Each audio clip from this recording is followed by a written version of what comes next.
Dear student, welcome to my channel. Dear student, हमने इससे पहले वाले वीडियो में आपके लिए कक्षा 11वीं भौतिक विज्ञान यानी क्लास 11th फिजिक्स का सिलेबस और पार्ट 1 के नोट्स बताए थे। इस वीडियो में हम डियर स्टूडेंट आपके लिए पार्ट 1 पढ़ाएंगे, मात्रक और मापन। ठीक है डियर स्टूडेंट, तो वीडियो में अंत तक बने रहिएगा और वीडियो अच्छा लगे डियर स्टूडेंट तो लाइक शेयर जरूर कीजिएगा। तो आइए डियर स्टूडेंट, हम स्टार्ट करते हैं पार्ट 1 के लिए क्लास 11th फिजिक्स का, जिसका नाम क्या है, मात्रक और मापन। ठीक है डियर स्टूडेंट, तो देखिए मात्रक और मापन में हमें क्या क्या पढ़ना है ना, उसकी कैसे सरल परिभाषाएं लिखें, ये संपूर्ण चीज़ें हम इस वीडियो में पढ़ेंगे। तो सबसे पहला इसमें टॉपिक है मात्रक और दूसरा है मापन। तो डियर स्टूडेंट, हम इन दोनों को देख लेते हैं क्रमशः। पहले हम मापन को देख लेते हैं, उसके बाद डियर स्टूडेंट हम मात्रक को देखेंगे। ठीक है, तो देखिएगा मापन क्या कहलाता है। किसी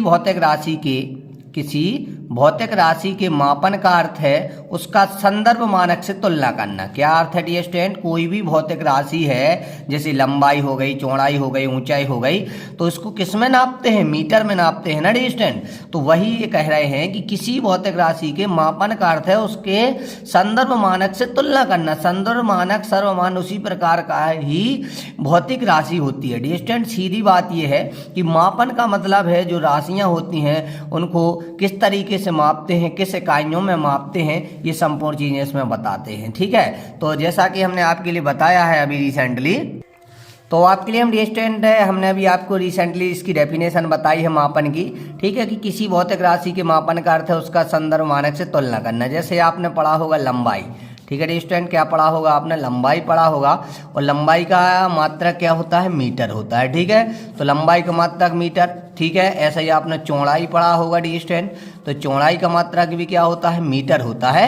तो ये चीज़ें हमें इसमें समझिए कि मापन का मतलब होता है कि कोई भी भौतिक राशि तो उसे किस में मापते हैं, ये इसमें बताई जाती है। ठीक है, तो मापन शब्द का अर्थ समझ गए कि किसी भौतिक राशि के मापन का अर्थ है उसका संदर्भ मानक से तुलना करना। ठीक है, चलिए अब नेक्स्ट टॉपिक है डियर स्टूडेंट, इसमें भौतिक राशि क्या कहलाती है। अभी हमने समझ तो लिया है कि किसी भौतिक राशि के मापन का अर्थ है उसका संदर्भ मानक से तुलना करना, लेकिन भाटे जी ये भौतिक राशि क्या है, इसका मतलब हमें क्या है, इसको हमें किस तरीके से समझना है, ये हमारे माइंड में क्वेश्चन उठना चाहिए, है ना। तो भौतिक राशि का मतलब होता है कि जिस राशि का मापन यथार्थ पूर्वक किया जा सकता है उसे भौतिक राशि कहते हैं। उदाहरण लंबाई, द्रव्यमान, समय, बल, त्वरण, ताप। जैसे अभी रिसेंटली आपको हमने बताया कि लंबाई का मात्रा हो गया मीटर। ठीक है डियर स्टूडेंट, तो जो मीटर होगा ये होगा आपका मापन, क्योंकि आपने इसमें मापते हो और किसको डियर स्टूडेंट, लंबाई, चौड़ाई, ऊंचाई के लिए। तो ये हो गई आपकी भौतिक राशि। ठीक है डियर स्टूडेंट, क्या हो गई आपकी भौतिक राशि।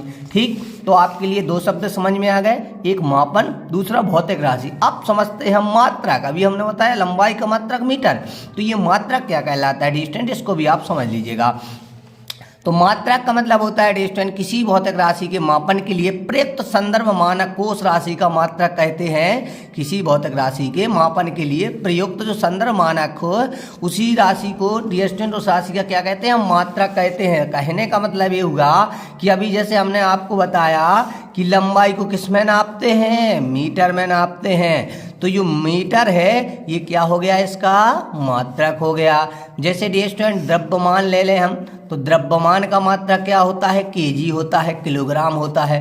ठीक है डियर स्टूडेंट, तो ये क्या हो गया, ये आपका मात्रक हो गया। अब आपके लिए बता दें डियर स्टूडेंट मात्रक के प्रकार। तो आपके लिए बता दें मात्रक मुख्य रूप से दो प्रकार के होते हैं, मूल मात्रक और व्युत्पन्न मात्रक।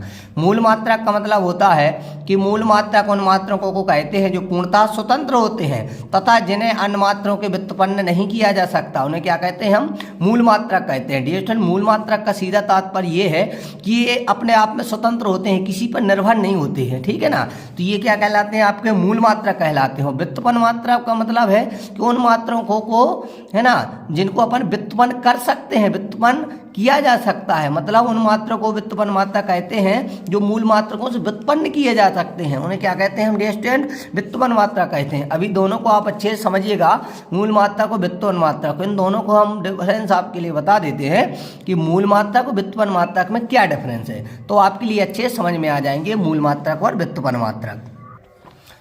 तो डियर स्टूडेंट हम आपको बता रहे थे मूल मात्रक और व्युत्पन्न मात्रक में अंतर। तो देखिएगा मूल मात्रक और व्युत्पन्न मात्रक में क्या अंतर होते हैं। तो ए मात्रक एक दूसरे से स्वतंत्र होते हैं, अन्य मात्रकों से व्युत्पन्न नहीं किए जा सकते, ठीक है। और जो व्युत्पन्न मात्रक हैं इन मात्रकों को मूल मात्रकों से व्युत्पन्न किया जा सकता है। मतलब जो मूल मात्रक हैं इनको हम बना नहीं सकते, और व्युत्पन्न मात्रकों को बना सकते हैं किससे? मूल मात्रकों से, ठीक है डियर स्टूडेंट। उसके बाद हम आते हैं SI पद्धति में। मूल मात्रकों की संख्या 7 है, मतलब जो मूल मात्रक है डियर स्टूडेंट ये कितने हैं? 7 हैं, और व्युत्पन्न मात्राओं की संख्या असीमित होती है, ठीक है डियर स्टूडेंट। उसके बाद मूल राशियों के मात्रकों को मूल मात्रक कहते हैं, और व्युत्पन्न राशियों के मात्रकों को व्युत्पन्न मात्रक कहते हैं। मतलब जो मूल राशियां हैं, मतलब जो मूल राशि हैं जैसे लंबाई चौड़ाई है ना, ये मूल राशि होती हैं, तो इनके मात्रकों को मूल मात्रक कहते हैं। और जो व्युत्पन्न राशि होती हैं जिनको अपन व्युत्पन्न करते हैं उनको हम क्या कहते हैं डियर स्टूडेंट? उनके मात्रकों को व्युत्पन्न मात्रक कहते हैं। तो ये 3 डिफरेंस हो गए मूल मात्रक और व्युत्पन्न मात्रक में, ठीक है। चलिए अब अंतर के बाद इस अध्याय का अगला टॉपिक रहेगा मात्रकों की विशेषताएं। जो मात्रक हैं इनकी क्या विशेषताएं होना चाहिए। तो पहली तो होती है कि वह सुपरिभाषित हो, मतलब जो भी मात्रक है वो सुपरिभाषित होना चाहिए, उसकी परिभाषा होना चाहिए, ठीक है। वह उचित आकार है ना, वह उचित आकार का हो, अर्थात उसका आकार ना तो बहुत बड़ा हो और ना ही बहुत छोटा हो, मतलब उसका उचित हो जिसका हम अच्छे से यूज कर सकें, ठीक है। तो ये इसकी सेकंड विशेषता हो गई। उसके बाद हम डियर बात करते हैं तीसरी विशेषता की मात्रकों की। तो समय और स्थान के साथ उनमें परिवर्तन ना हो, है ना, ध्यान रखना, समय और स्थान के साथ उन्हें परिवर्तन नहीं होना चाहिए। ऐसा नहीं कि हम जैसे मान लो A से B पहुंच गए तो मात्रक बदल जाए, मात्रक समान होना चाहिए, उनमें कोई परिवर्तन नहीं होना चाहिए। भौतिक कारकों जैसे ताप दाब आदि से वह अप्रभावित हों, मतलब इन पर ना भौतिक कोई भी अवस्था हो जाता ताप दाब किसी का भी उन पर प्रभाव नहीं पड़ना चाहिए।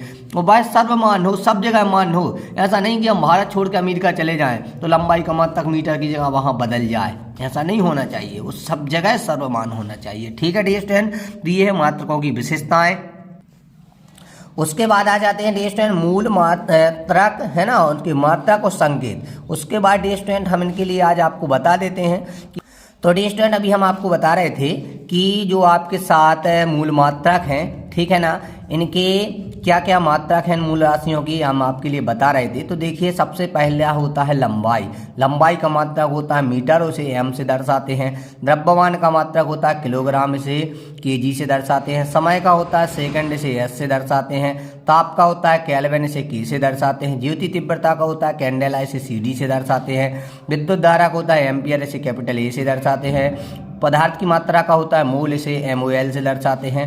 और उसके बाद 2 पूरक मात्रक होते हैं, एक समतल कोण जिसका रेडियन से मतलब मात्रक होता है जिसे RAD से दर्शाते हैं। घन कोण जिसका स्टेरेडियन होता है इसे SR से दर्शाते हैं। तो डियर स्टूडेंट इस वीडियो में हमने आपके लिए क्या क्या बता दिया है आप समझ लीजिएगा। उसके बाद आपके लिए विमेय सूत्र वगैरह नेक्स्ट वीडियो में पढ़ाएंगे आपके लिए, जो कि बहुत ही महत्वपूर्ण है। तो इसमें हमने आपके लिए बताया डियर स्टूडेंट मात्रक और मापन, भौतिक राशि है ना, वो मात्रक के प्रकार, उनमें अंतर, विशेषताएं और मूल मात्रक, ठीक है डियर स्टूडेंट। तो वीडियो अच्छा लगा हो तो प्लीज़ लाइक शेयर जरूर कीजिएगा।